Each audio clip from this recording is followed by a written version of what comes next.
Mumbra Kausa NCP block president Javed Ahmed Shaikh के कार्यालय का उद्घाटन हुआ, जिसमें काफी लोगों ने शिरकत की। वहीं पर गृह मंत्री डॉक्टर जितेंद्र आवाज भी आए हुए थे।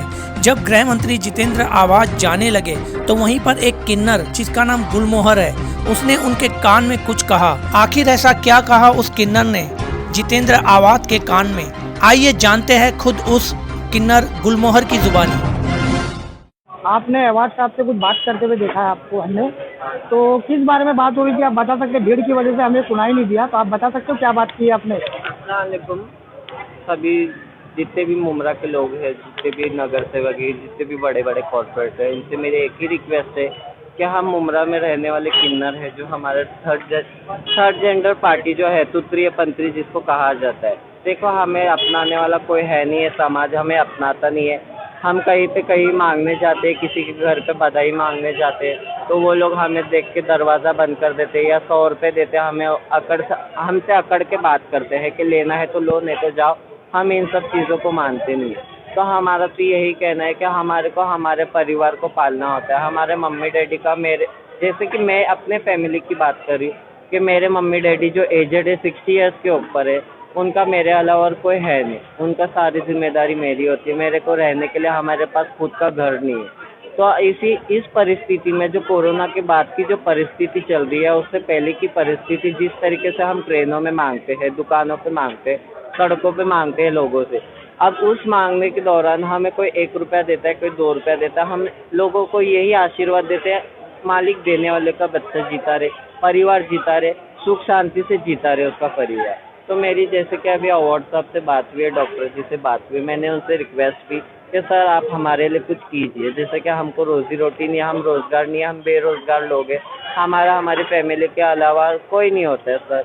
तो मेरी उनसे सिर्फ इतनी ही बात हुई है कि हमारे लिए कुछ कीजिए, जैसे कि हमको कोई काम दीजिए। जैसे हम भी पढ़े लिखे लोग हैं, जैसे ऑफिस वगैरह में बैठ के कुछ लिखा पढ़ी का काम मिल जाए, या हमको रहने के लिए कोई छोटा मोटा घर मिल जाए सरकार की तरफ से, तो बहुत बड़ी भेंट होगी वो हमारे लिए। हम सरकार से यही आपत्ति रखते, यही अनुभव रखते, यही होप रखते हैं कि सरकार हमारे लिए कुछ किए।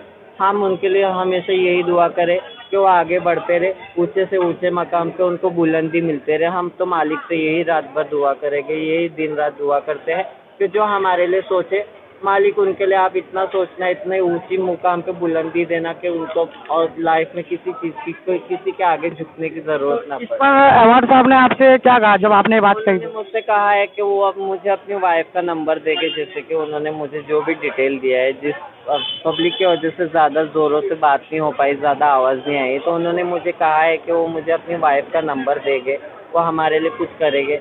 मैं होप करती हूँ, मैं उनसे यही उम्मीद रखती हूँ कि वो जो कुछ भी फैसला करेंगे हमारे लिए बहुत अच्छा फैसला होगा, और जो भी फैसला होगा बहुत अच्छा होगा। मालिक के घर से उनके दिल में रहम आ जाए तो बहुत अच्छा फैसला करे। हम गरीब जैसे लोग हैं, जो हम लोग हैं तुतरीय पंथी, मुमरा में बहुत से तुतरीय पंथी है, हमारे जैसे थर्ड जेंडर जो है, और हमारे पास रहने के लिए खुद का घर नहीं है। हमें छोटा सा खुद का घर मिल जाए तो बहुत अभिनव होगा। हमारे मम्मी डैडी जो हमारे बुजुर्ग माँ बाप है, एक छोटे से घर के अंदर एक छोटी सी छत के नीचे रहेंगे, तो हमारी यही आशा है कि हमको घर मिल जाए, हमको काम भी मिले, और हमें इस समाज में जीने का अधिकार मिले।